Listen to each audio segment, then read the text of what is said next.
This is the 40 Thrive Podcast, Episode 7.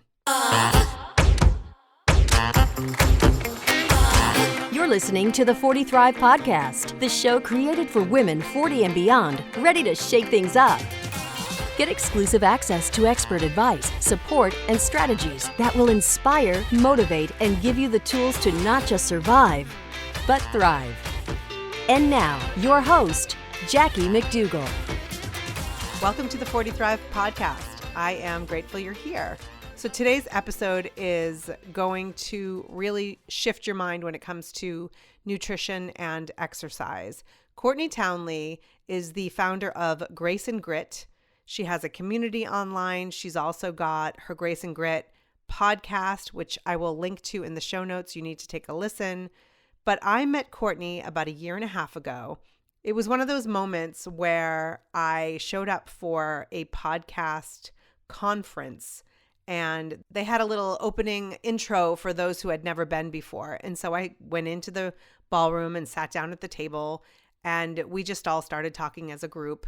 And across the table was this woman who I could already tell I loved her energy. I loved the way that she showed up. And she just had so many really great things to say. And so it was like one of those moments where you glance at each other across the table. And I was like, I need to be friends with this person because she is a no BS, yet super kind, thoughtful, caring, nurturing being who I love having in my life. And I know that you're going to love hearing from her as well. Courtney calls herself a mover, shaker, and healthy people maker. She's been working with mostly women for the past 2 decades in helping them heal their relationship with their bodies. And while she's been doing it a long time, and she has seen the evolution of her clients and her students, Courtney has also experienced her own evolution. So to go from a fitness trainer who was feeling like crap, who felt like she was anything but well on the inside, to somebody who really knows what her body needs and wants and teaches the rest of us the right way to look at health and wellness and fitness. I'm just really excited to give you this opportunity to hear from her with her refreshing, unique, candid way at approaching life over 40.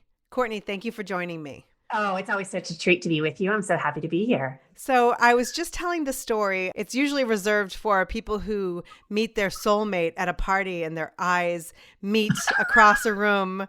And for us, it was across a table at a podcast conference. That's right. And it's so funny though, because we weren't in a position where we could really talk to each other right away. We're literally across the table, but I'm like, she's my person. Like I need to know this person just from like these opening exercises we did. Yeah. Isn't that awesome? I really have met some of my favorite people in the world that way. It's crazy. And it's so exciting because then you flew out for my very first event last March for 40 Thrive. And people are still talking about your way that you approach fitness and nutrition and all of it in such a holistic way that I couldn't even imagine anybody else being one of my first guests on this podcast because I'm telling you, everybody, it's 2019. People are like, this is the year I lose weight. This is the year I look like Jessica Alba or whoever, J-Lo. And if you are looking to drop that 30 pounds by listening to this episode and doing nothing about changing your life, this is not for you. This is not for you. So what I love about you is not the fact that you teach people how to get in better shape or to how to lose weight or whatever it is kind of a byproduct of what you're actually teaching. And that's why I'm such a fan, because you're actually, 50%. Yeah, you're teaching true. people how to change their lives. So enough of me talking. Tell me, how did you get into this field in such a unique way? It's so funny. I think the work that I teach is really like everybody's work to some degree. It's an evolution, right, of my own journey. And I was a former dancer. I was in the dance world. And if anyone knows anything about the dance world, it's not super lucrative. What? When I was in college, I was literally teaching butts and guts classes. You cannot make this up at like 5:30 in the morning before my classes started. And I really enjoyed teaching people how to become better movers. So when I graduated from college, I continued to teach fitness classes. I got a bunch of certifications, and I was still dancing, but using fitness as sort of the way to pay my bills. And I just got more and more involved in it, more inspired by it. But I also got to a point where I realized that addressing everything from a movement perspective was not enough. That people could come and work with me for 1, 2, 3 hours a week, but it really depended on what they were doing outside of their time with me that made all the difference. Right. And I honestly just wasn't armed with how I could help them on that level. And so around that same time, I was having a lot of my own health challenges. I had had several miscarriages. I was trying to get pregnant. I was super lethargic. My joints hurt. My digestion sucked. Like, I just generally, for someone who looked so fit from the outside, I felt like hell. And I ended up hiring a health coach myself. And I worked with her for almost 2 years. And I was so bowled over by how many missing links there were in my own process that I couldn't possibly go back to just teaching movement to my own clients, right? I had to teach them the whole enchilada. So for the last 12, 15 years, I've really been sort of teaching women how to build a better practice of self-care from a holistic standpoint. And I would say right now, where I am in this current stage and phase of my career, is that I'm just so much more passionate than I've ever been about the mindset piece, because I don't really care what it is you're setting out to change about your life. If you are not thinking about it in a way that promotes change and promotes growth and promotes perseverance, you're not going to be very successful with it. So I can talk to people all day long about the foods or the way of eating that might promote their goals, help them get closer. Or I could talk to them about all the, ways we can exercise to change physiology. But if they are not changing their mindset at the same time that I'm teaching them that information, it's not really going to matter, because 100%. They're not going to change it. Yeah. So a couple of things that you just said that I want to touch upon. Number one is, just to go back a little bit, you were teaching these courses. You probably looked amazing. Have you noticed that people would rather follow somebody who looks great, even though maybe they're falling apart inside? They're not feeling healthy or well. They're not taking care of themselves. They're not sleeping. How many times have you gone outside an exercise class and you see the instructors out there having a smoke, or drinking a soda or something? It's where we live in such a culture where people are more interested in following somebody because of how they look than how they're actually living. Yeah. So 2 things I want to say about that. First of all, people are always really surprised to hear that about 1/3 of my clients are actually coaches and trainers. Interesting. Yeah. And they're my clients because we've all, I was that trainer too, who looked from the outside like I had everything together, and who on the inside really felt horribly ill. And I definitely attract that clientele. So the trainers, the coaches who are working themselves to the ground, who are preaching all these wonderful things about health, but aren't really doing the work, will end up hiring me to help them get straight. And what I mean by getting straight is lining up with who they're representing in the world with the actions they're actually taking. Right. And the other thing is, I think you're spot on. There's such this pervading message that our health is determined by how we look, and that is total BS. It's not true at all. I mean, I know women, and I've worked with many of these women who are a size 2, tiny as can be. They look like they're, healthy and fit, but they only poop, once every 2 weeks. And they have, horrible headaches, and they're super irritable, and they have all these joint pains and weird, issues in their body.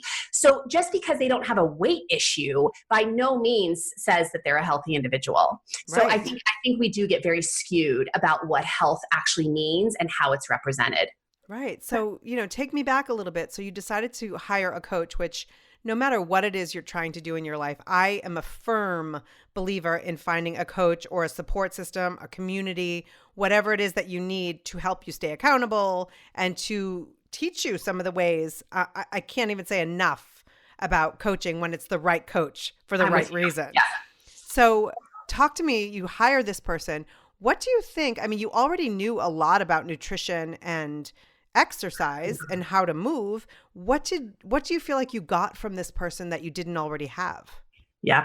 So, I mean, can I cuss? Can I? Yeah, go for it. Okay. Be you. She basically called me out on my shit, right? So I came to her and I said, look, I'm a trainer. I do all the right things. Like, something must be really unique about me to have all these problems that, like, we need to figure this out. And she said, okay, like, you're telling me that you're doing all these things. Show me. So start tracking it. Let's start being accountable to what you're actually doing. And oh my word, like, that first week of tracking, I did not want to turn in my homework, right? Because I was looking at it like, oh, this isn't at all what I thought I was doing, right? Like, I could already start seeing the gaps in my own behavior by just starting to track my behavior. Interesting. So, of course, I showed her my tracking of my exercise, my food, all these things that she asked me to track. And I kind of knew what she was going to say in a way, because I knew it wasn't what I thought it was. And she basically just started working with me from there to basically fill the gaps. And this is what I say to my clients all the time. Like, I don't teach my clients things they don't know necessarily. I mean, sure, I'm definitely a little bit more educated around nutrition and physiology than most people, so I can help them understand that better. But most of what I teach is stuff that people have heard 1,000 times. The problem is there's this very large gap between knowing something and actually doing it. And if people were being really honest with themselves, just because you know something about what's good for you, that's not enough to make the change. You need to constantly apply it. So the place where people really have the biggest challenge, and where I had the challenge, is I wasn't being consistent.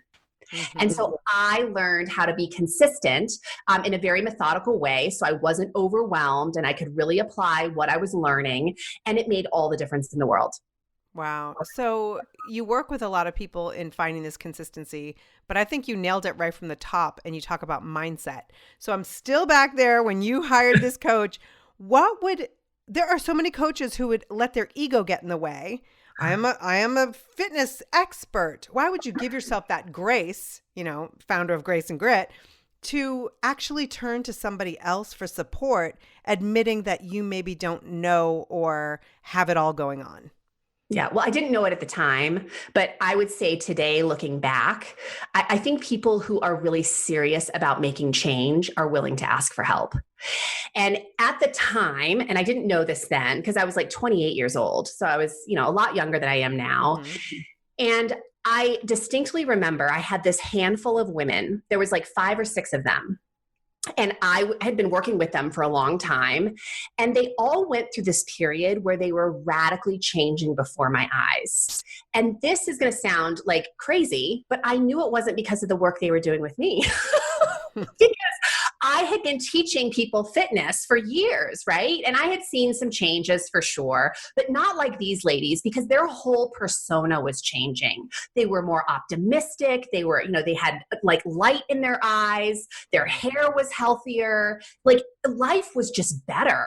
And so I asked them, I said, what the hell are you guys doing? Because there's clearly a pattern here. And they were all working with the same woman. Really? Yep. And so I was humble. And I was very humbled in that moment. Right. Like, okay, there's clearly some stuff I don't know. There's clearly some missing links in my own education. And I am willing to go get that help, not just for myself, but because I was into the industry and I'm so committed to helping women. Right. And so it was really kind of a win-win. I helped myself with my own health. And I also ended up helping a lot of women over the years because I was able to admit that I just didn't know enough. Right. And like you said before, it's not always about knowledge. Sometimes it's just about the accountability or the collaboration. Yeah. I find, especially as a fellow, work from home mom, that it's very easy as women, whether you're leaving the house every day and commuting or staying home and taking care of kids, it can be very isolating. Yeah. So what we were doing maybe in our 20s and being more social, as life gets in the way, we become a lot more isolated. At least many of us do. And so sometimes we just live in that space of like, I have to figure it out on my own. There's nowhere else I can turn. But in actuality, 9 times out of 10, there is. So I give you a lot of credit for not coming across or not approaching the situation as I'm an expert. Nobody can help me. I'm just going to put my head down and trudge through. I love that you reached out to somebody else for help. Yeah, I think I've always had a voracious appetite for education and for improving my own life. Like, I think that's a pattern that I had from really early on.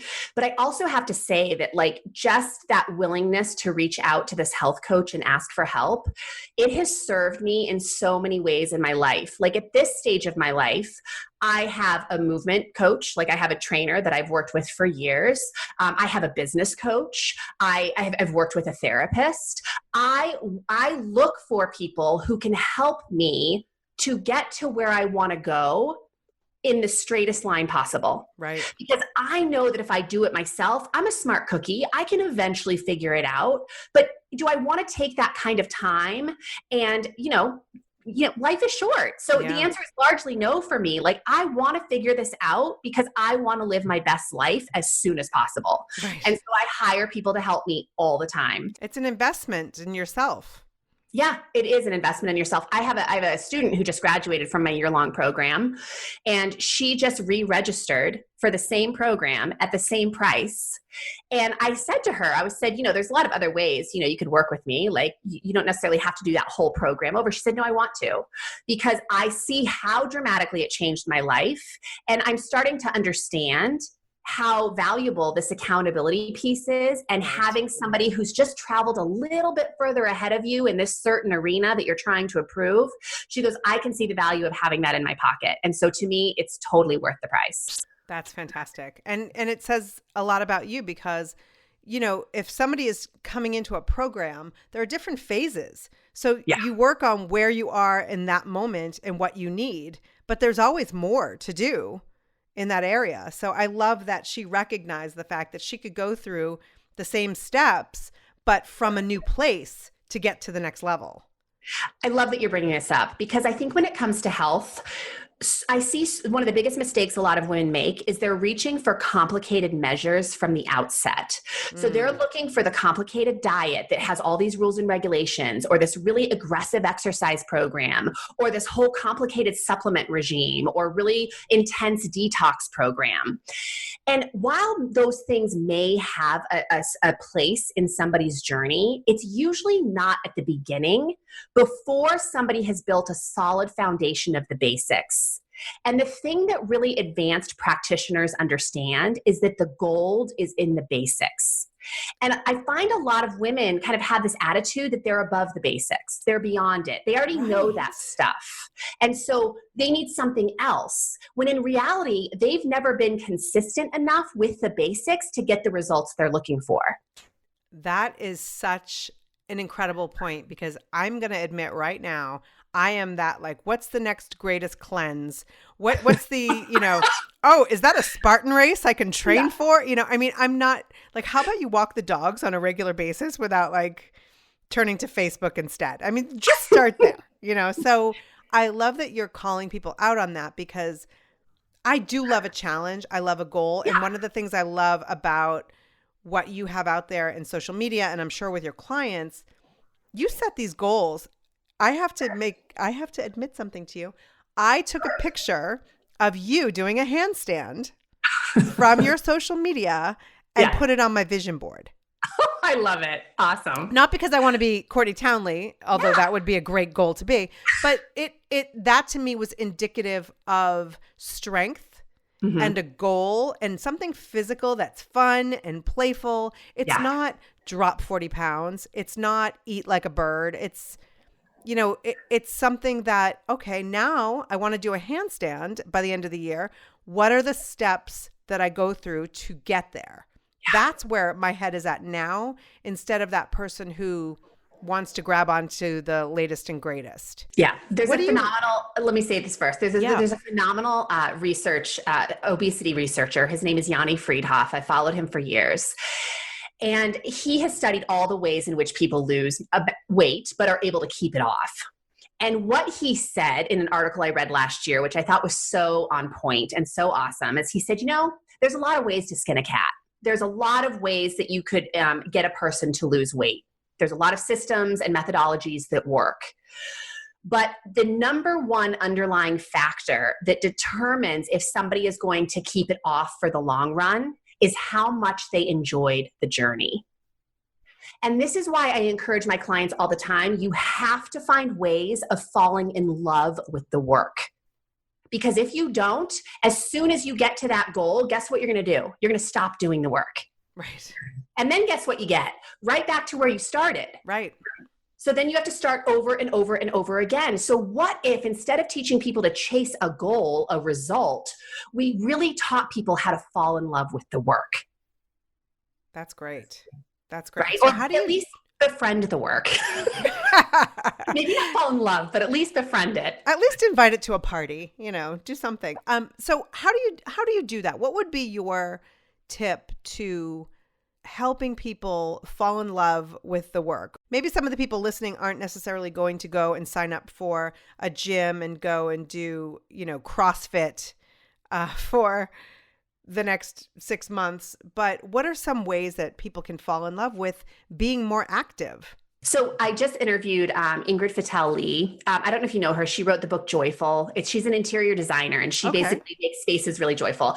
But something she said really struck me. And she said this. She said, she really encourages people to do what she calls joy spotting. And joy spotting is noticing the parts of your day, the things in your day that light you up. Right? Maybe it's like a splash of color that you saw on a wall, or maybe it was the way a kid laughed, or like, I don't know what it is for you, but there are things in the day that light you up. Mm-hmm. And with your health journey, first of all, we have to be really careful about the way we talk about the things that honor our health. So when someone says to me, I hate exercise, like to me that it literally hurts my soul. Because I think, okay, let's take exercise. Maybe let's change the word. Do you hate movement? Because you might be telling yourself in your head, but I am telling you from a physiological standpoint, your body adores movement. So what is it about your life that has made you believe that you hate movement? You know what? I can tell you right now why it is. It's because you put it in a little cookie cutter box called exercise that you have to do X number of times a week in a gym you hate being in. And so of course you say something to yourself like, I hate exercise. Right. So what if we could just start joy spotting the things about movement that light you up? Like when you chase your kids at the park, does that make you feel good? When you go take a dance class, with your husband on a Friday night, does that light you up? There are moments of movement in the day that I know spark something in you in terms of actual enjoyment and lighting you up. And if we can start noticing those things and doing more of those things, eventually, you're going to be moving your body a heck of a lot more. And that is truly what the body craves. It's not about exercise. It's about moving more. Right. And you spoke about that at the 40 Thrive event back in March, and people were like, hold on, there is a nutrition and fitness expert at the front of the room who is just telling me to move my body more. She's not telling me to join a gym. She's not telling me to do 500 squats a week. She's telling me to move. I think what is incredible about your approach, you give people permission to have a good time.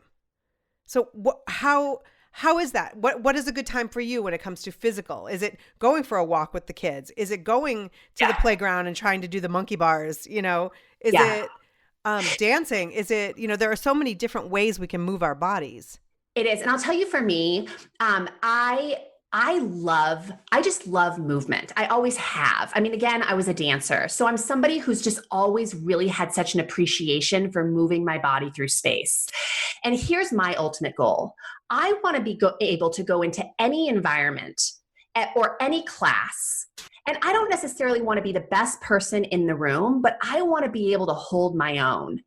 So therefore, I use strength training and cardio as a gateway to build a robust system to allow me freedom in my body to do whatever the hell I want, whenever I want. That's such a great way to look at it. Yeah. So exercise is not the end. It's simply a door. It's a beginning. That's all it is. Right. That's fascinating, because that's really what I think the mind shift that really makes exercise a lot more palatable for some is that you are doing this to become stronger so you can live in the way that you want to live. Totally. So Yes. we know that movement is important. We know that what we put in our mouths is equally, if not even more important. But what I love as far as your approach is it's not about the nutrition and it's not about the exercise. It's what starts in your brain. Can you tell me a little bit about that? Yeah. So, I think a lot of us get caught up, in this space of, I call it integrity pain. And what I mean by integrity pain is we say that something is really important to us. Like, I want to be healthier, right? That's really important to me. And I really want to get control of that this year. But a few months or a few weeks into the year, like right about now, mid-January, people are starting to recognize that even though they really feel that this thing is so important to them, their actions are not actually saying that that's true. Their actions are not in line with what they say they want. So there's this really horrible misalignment. And so we get caught up there for years, and it sucks. It's a very painful place to live. And so we have to stay curious about who we are and why we do what we do. We also have to stay curious about why we don't do the things that we say are important to us. And, largely when I ask women to start looking at, like, okay, you scheduled exercise in your planner today, or let's just say you scheduled a walk and you negotiated your way out of it. Well, there's two things that probably happened there. Number one, you're probably someone who has made a habit out of negotiating exercise for years. So it's just habit. That's all it is. It's a habit. It's a way of behaving. There's not necessarily any rhyme or reason to the way you're behaving that way. It's just a pattern you've practiced an awful lot of. So it's a habit. But second to that, I bet there's something you're saying to yourself in that moment about that walk that is preventing you from doing it. I'm too busy. I don't have time. I'm tired. The list goes on, but these are the types of things they seem so insignificant. Like, that's just not a big deal. It's such a small thing. But when you hear that, when I hear myself say I'm too busy or I don't have time, I immediately do not want to take action around whatever that thing is that I said was important to me. Right. So if I can catch myself doing it in the moment, like, let's just say I have that walk scheduled, I catch myself trying to negotiate or rationalize my way out of it. I just ask myself, Courtney, how can I support you here? What would you need to think in order to actually go do this thing? And you can't lie to yourself. It has to be something honest, right? But I can remind myself that, you know what? Every time I go take this walk, every day that I come home, I feel more productive. I feel more energized. I feel more excited about life. That right there is going to get my butt out the door. Right. Because 9 times out of 10, actually, I would say 10 times out of 10, when we move our bodies in any way, we feel better after. Always. Unless you're somebody who's, struggling or suffering from an illness or an ailment, like this is in general. But I always come back going, oh, I'm so glad I did that.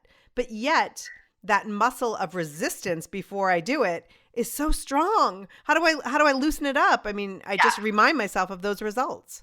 You have to remind yourself, and you also have to just learn how to dance with resistance. Like, I was just talking to someone the other day, and I said, it's so funny. Even after all these years of realizing that, motivation is not standing by our bedside every morning with a cup of coffee. Like, we wish it was, but it never is. Right. Who is there instead? Resistance. Mm-hmm. That's who greets us every morning. She says, oh, these are your plans for the today. Let me tell you why you're not going to get that done. Right. Or let's focus on this instead. Right. And I think when we can learn how to just expect resistance and learn how to start leaning into her a little bit and realize that nothing catastrophic is going to happen. And here's the truth. Every single day, you are going to choose a level of discomfort. You can choose the discomfort of staying the same, which has absolutely no benefit for most people, except that you know what to expect, right? Like, that's probably the only benefit. Or you can choose leaning into some discomfort, which is largely around resistance, no matter how you feel, doing the thing anyway. And that discomfort provides tremendous benefit on the other side. Right. Not just after one day, but after several days of practice, you start reaping the reward of leaning into that resistance. So I always remind myself, Courtney, you get to choose your discomfort. Which level is it going to be? You want to stay the same? You You want to stay frustrated? You want to stay in the space of always telling yourself you're going to do better, but never do? Or are we going to get uncomfortable by going and moving our body today, even though you're a little bit tired, or even though you have a lot of things on your plate today? It's amazing, though, that all the things on our plate that are so important and the reason that we can't move our bodies are often not nearly as important as moving our bodies. Yeah. You know, we tell ourselves the same stories. You know, it's like if I'm working all day long and the kids get home from school, well, I can't go for a walk now. They need help with homework. No, they don't. And if they do, guess what? The homework will still be there when I get back. Mm-hmm. And I'm happy to help them. So as my kids get older, I'm poking more holes in my stories. I love that. Because when they were younger, it was so easy to use them as an excuse to not practice self-care with myself. Yeah, I love that, poking holes in your story, because I think that's what everyone needs to do. Like everyone needs to like literally look at the story that they have written and really just go through it with a fine-tooth comb, asking constantly, is that true? And how's that working for me? Right. Because largely it's not. For a lot Clearly. of us. And this isn't even just with nutrition and exercise. This is with so many different areas. I do a program a few times a year called the Reboot. And for 6 weeks, we just kind of like take stock of where we are, where we want to be, and then create a plan to get there. And the one thing that I hear over and over again is like, well, I just wasn't motivated. I wasn't inspired to take action or whatever. And it's baffling to me. I read it a long time ago and it's just stuck with me. It's baffling to me that we all think that motivation comes first and then action, when in actuality, it's action and then motivation. Yeah. So anything that you want to do, whether it's declutter that we're doing in the group right now, right? A little challenge there. You don't need to be motivated to declutter. You just need to start. Yeah. The motivation comes when you start to see results. Yeah. It's so true. And how long does it take? You know, you work with these people who some of them maybe are pretty, they don't move so much in the beginning, and then they start to incorporate movement into their lives. I mean, we all talk about habits and how long it takes. When, you know, in general, when do you see that change in the mindset from somebody who just keeps pushing through? When does it click? I think it's different for everybody. I think I see different levels of, I guess, proficiency in a way. Like, so what I mean by that is I usually see a woman start feeling better within a matter of days. If she starts really making a plan for herself and showing up for herself, it's amazing the difference 48 hours can make. Wow. But if we're talking about creating deep, meaningful change and really building a practice of self-care, I'm really sorry to disappoint people who are listening. You're not going to like my answer, but I would say a minimum of 6 months to a year. Wow. A minimum. And this is why, ladies, like all of these like 30-day programs and 21-day detoxes and 3-week boot camps, you have to keep doing them over and over and over again, because you're just following rules and regulations. You're not really building a practice. Right. A practice is like brushing your teeth. Every day you get up to do it because you know the benefit, and you don't get caught up in the drama of why you don't want to do it. You just do it. Right? Yeah. Yeah. And what if we could look at our health in the same way? Like, these are the things that I know make me feel energized and perform my best. So why on God's green earth would I not do them? Right. This is a little bit on the darker side, but I have a gene for breast cancer, the BRCA gene. I don't know if you're familiar. So I had surgeries back in my 30s. They had found a lump and all that. So, I'm 47 now, but I had a hysterectomy at 35. I've been through a lot of challenges physically in that way. So for me to think this way that I'm about to tell you is pretty reasonable. But I was thinking the other day, if I continue to live the way I'm living right now, not in general for the past year, but right now in January, overwhelmed, trying to juggle it all. The kids were home for what felt like a year and a half for winter break. I know, I get that. If I continue to live the way I am today, there's a possibility that I will either not be here in 10 years or not be well while I am here in 10 years. Mm-hmm. And I'm not trying to be dramatic. We see it all the time. And it doesn't mean that if you really care about yourself and self-care and nutrition, that you don't get sick. I'm not saying that, because there are plenty of people who do all the right things according to what we think are the right things and still get sick. Yeah. But I'm just saying that whether it's diabetes, whether it's cancer, I have a gene for cancer. Why would I not do everything possible in my day-to-day self-care to prevent that from happening? Because we all know sugar, lack of movement, all of it, stress, lack of sleep, all of these things contribute to our wellness or our lack of wellness. And so I just, we can talk in lighthearted ways of moving our body and this and that, but I want to get real here. Most of the people listening to this podcast are women over 40. We may have 40, 50 years left. We may have 10. How are you going to live? I go to Disneyland sometimes with the kids, and I see person after person after person overweight and in those scooters.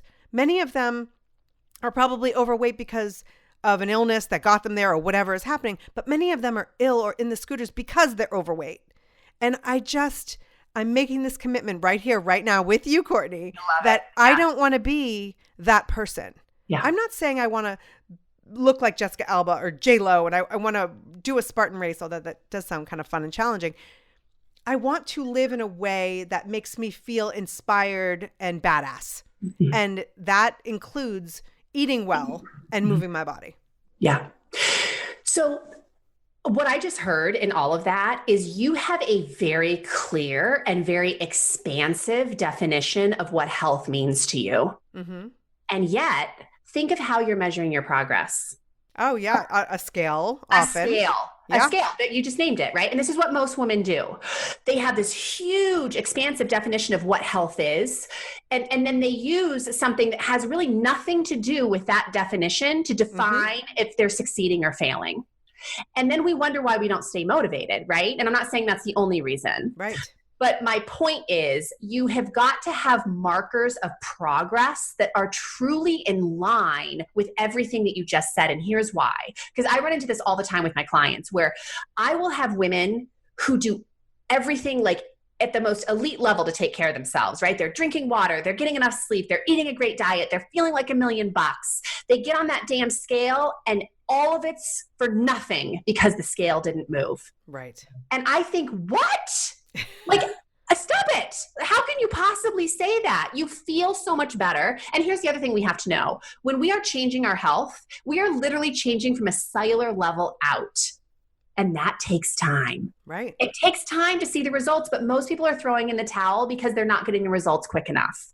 So first of all, I would just say that you have to make sure that the way you're measuring progress along your journey is truly in line with your definition of what health is.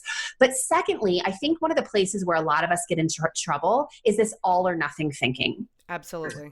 So we get in this place of saying, okay, I'm committed to improving my health. So Monday morning, I'm going to prepare, or on Sunday, I'm going to prepare all my week's worth of food. I'm going to go to the gym 6 days a week. I'm going to get to bed an hour early. Like, we overhaul our freaking life overnight. And then we wonder why we can't sustain it. And it's no wonder. It's like a little kid trying to read a book. And instead of teaching them the alphabet and then how to string words together in sentences and paragraphs, you just throw a book at them. Right. And say, here you go. Good luck. And then ridicule them when they can't read. Totally. And berate them. And the talk that we tell ourselves, we sabotage ourselves because we're not good enough and whatever other things that we're saying. You would never say that to that child who couldn't read the book. Never. And here's the thing I want everyone to hear. There is absolutely nothing wrong with you. There may very well be something wrong with the system or the process you are trying to use in order to create results, right? And this is real, like, if you really look at the science of behavior change, our poor little brains can only handle so much change at one time. And it is a hell of a lot less than you'd like to think. So, I tell people, like, if you think of compound interest, I put a little bit in the bank every single week. And like after a couple years, it's really exciting to see how that's, grown. And that's how we have to think about our health. If I make just one healthier choice today, if I move my body just a little bit more today and go to bed a little bit earlier today, and I keep making that choice of doing a little bit better, that is going to compound over time. And in a year, I'm going to be a totally different person. It's but true. That's not a sexy sales pitch. And people do not, a year seems like a long time, but I'll tell you this, everyone who does my year-long program is like, I can't believe a year is over. Like, whoa. And it's like, okay, it did not take you a year or a couple weeks or a couple months to get into the state of health you're currently in. It took decades. And so for you to expect that a year is a long time to start unraveling that, it's just unreasonable. Well, I remember talking back when I was in my 20s and I was working in TV, and I had a coworker, a colleague who was talking about, they were turning 30. It's so funny now I hear this and I'm like, this conversation, oh, if only. And they were turning 30 and they were very upset that they hadn't hit certain points in her life by the time she was 30. And I said, well, what are some of the points you want to hit? And to travel, to do this, to do that. And I said, okay, well, you're going to turn 31 whether or not you do this stuff. So maybe just be a year behind. Maybe just start now. Like, stop gauging the fact that all these things that you want to do had to happen by that age, or you are a big fat failure. Yeah. Maybe it's at 30, that's when you started to do all the things that you wanted to do. Like, It's okay to change the script a little bit. Yes. And so I love your encouragement of your clients and just your general social media community, your podcast community, to just live a better life. Yeah. You never come across as like, well, let's do 10% of our body weight or 10 pounds by Valentine's Day. Like, that's just not who you are. Right. You are saying, how can you authentically, aligned with who you are and what you truly want in your life, live in a way that feels good? And guess what? Weight comes off when you do that. Yeah. Yeah, it really does. And I just want listeners to hear this. There's 3 questions I really encourage women to ask themselves frequently. Okay. First and foremost, how's that working for you? Right? So if you're going to sit here and defend to me how you eat and that you can't possibly change it, fine. How's it working for you? Is it working is it moving you closer to where you want to be in the world? Is it allowing you to be who you want to be in the world? If you can answer a strong yes to that, keep doing it. But if you cannot answer a strong yes to that, you better be willing to get in the ring with trying some new stuff on. Okay. So how's that working for me is a powerful question. Okay. Another question I love, just to ask yourself frequently throughout the day, like you're talking to your best friend and your best friend is you. How can I support you? What can I do for you right now? Right? Like, just ask that of your body. Like, I have to tell you, Courtney, that is my signature line with my kids, with my husband, with my clients, with my students. But not with yourself. I've never asked myself. Mm-hmm. I'm a little bit emotional about that, but I've never asked myself, how can I support you? Yeah. Amazing. And like, how awesome would that be if you started, because again, our bodies are communicating with us all the time, but we never stop to ask. Like, our bodies, here's what I think is amazing. No matter how shitty you treat your body, it shows up for you every day. You woke up this morning breathing. You can love, hug the people you love. You can provide for the people you love. And yet we treat it like it's this horrible thing that is against us. Right? It's the enemy for many people. And so my question is, how's that working for you? Mm-hmm. Yeah. And how can I support you? And so the third thing I would tell people to ask themselves is, anything that you take on in order to improve your health, I want you to ask yourself, will I still want to do this 6 months from now? Because if you're only willing to engage with it for a couple of weeks, or you can only see yourself doing it for like a month, then it's probably not the measure you need to take. That's great. So look for things, again, that joy spotting, right? The things that light you up, the things that, are easy enough that I can do this. Like, this is not that hard. But the problem I think a lot of us are facing is we're just getting ourselves into commitments that are way too big. We can't possibly sustain them. And then we're feeling like a failure when we aren't a failure. It's just the action was way too monumental. Yeah, you're absolutely right. So I had joined a gym last summer. Absolutely loved it. Got between July and the end of the year. Actually, it was the summer before. Um, Between July and the end of the year, I fit in 100 workouts. They had like a little punch card thing. It was plus I love a good challenge, so I was all about, oh, I have to go that many times per week. I want to get my punch card, So I was showing up 4 times a week, sometimes 5 times a week. I truly loved it. I felt stronger. I felt amazing. And at that time, my son, who has a chronic illness, was having a lot of flare-ups. And so when you have appointment workouts that cost you a lot of money, probably more than your budget actually allows, and you can't go and you're being charged anyway so ultimately I put that on hold, but it was fascinating because I went from I am digging this, I could see myself doing this forever, to I'm not doing anything. I was depressed. I was bummed. I made this choice. I was happy with the choice because I knew I had to do what I had to do as a mom, but there was absolutely no reason I couldn't take what I had learned and moved it into my own home, or maybe a place that was a little bit more flexible for where I could show up. So what do you say to people like me, because I know I'm not the only one, who it's like, here, it's all X amount of dollars, way too much money, but in love with it, versus I'm going to do it in my own garage and never showing up in my garage to do it. Yeah. Well, this is kind of that like we were talking about before we started recording, this is that space, finding that space between grace and grit, right? Where another way of looking at it is creating structured flexibility. Like, what are the things that you know are your anchors in the day that always make you feel better, that aren't that difficult to do? Like for me, one of my anchors is that I have to get a decent amount of sleep. Right. Like no matter how much is coming at me in my life, I just need to put myself to bed at a bedtime and get up at my regular wake up time the next morning to feel human and to feel grounded. That is an anchor for me. And there are very few situations where I truly can't put myself to bed. Now, I could choose not to go to bed at a certain time, but it's not that life is forcing me to stay up, right? It's me doing that. So there are the structures that I never really negotiate. But then there's the flexibility side of my self-care that I have to be willing to extend grace to myself to be flexible with, because I can't always go to the gym as much as I want to.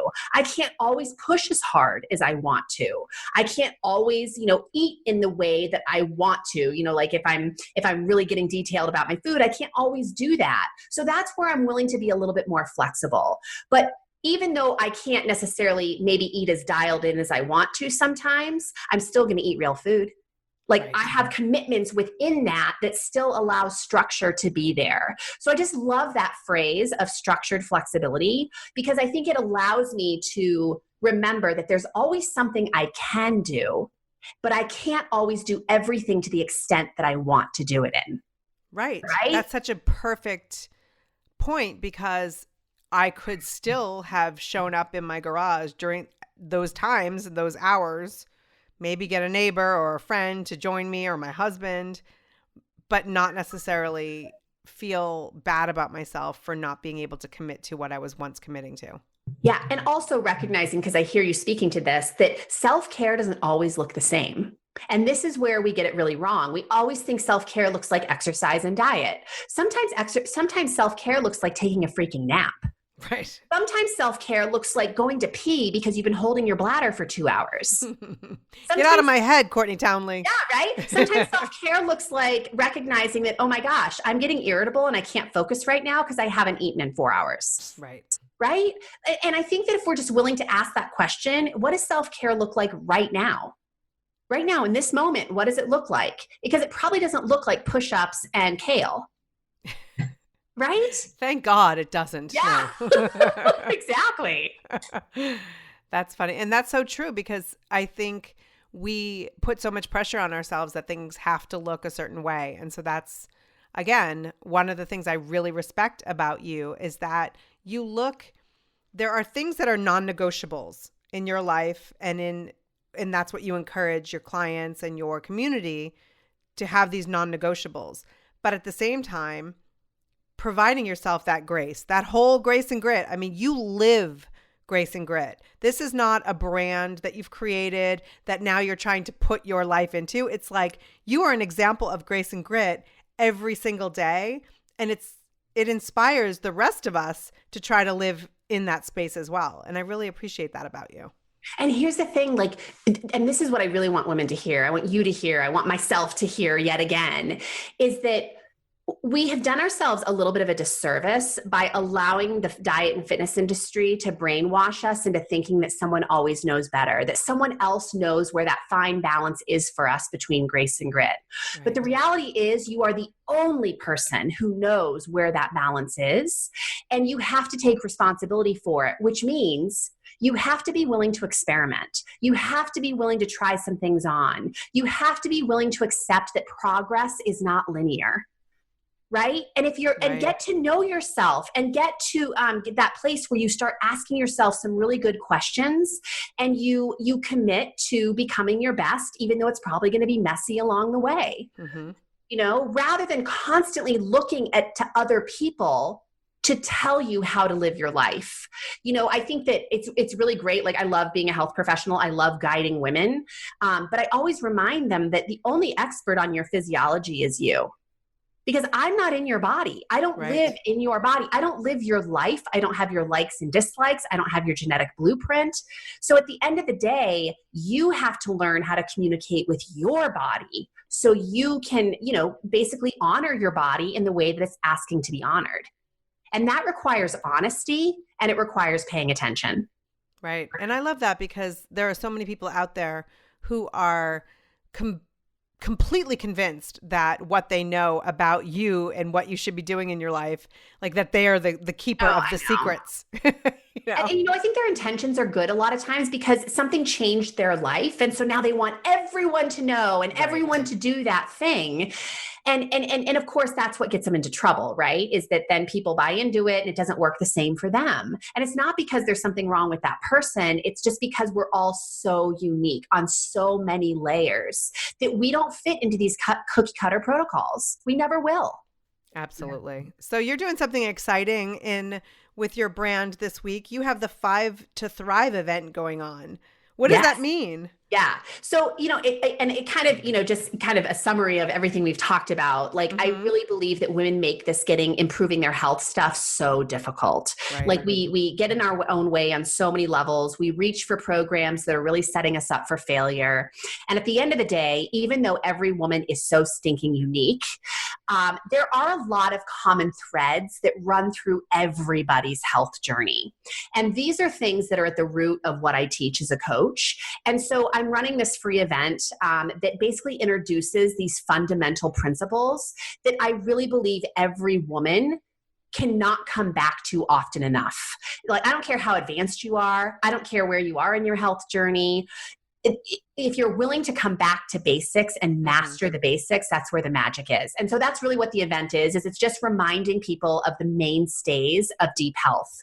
And I basically advertised it this way. I'm not teaching people stuff they don't know, but I am just reintroducing the ideas and teaching some physiology and science behind why it's so important for these things to actually happen. Right.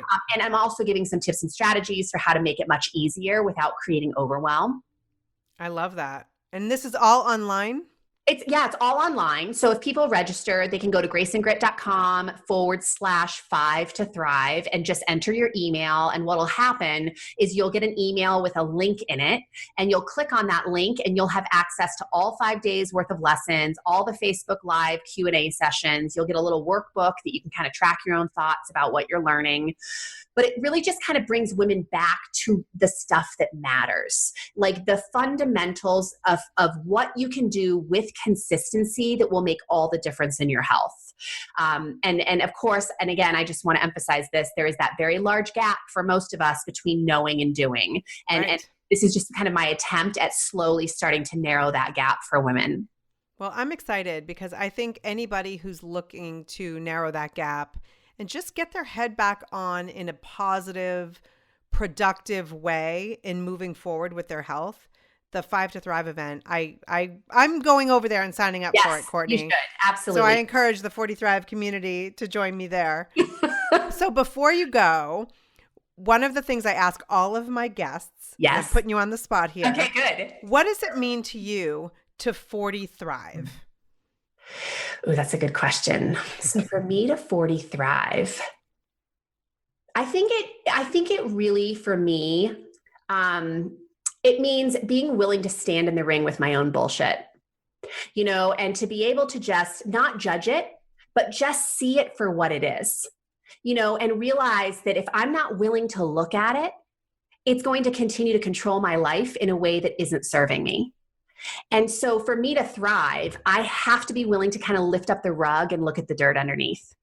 And I honestly, I've done a really awesome job most of my life avoiding that. And there's some things that have happened in the last 4 to 5 years where it just really wasn't an option anymore. Like I knew that for me to be happy and feel fulfilled and free and creative, I needed to address some things.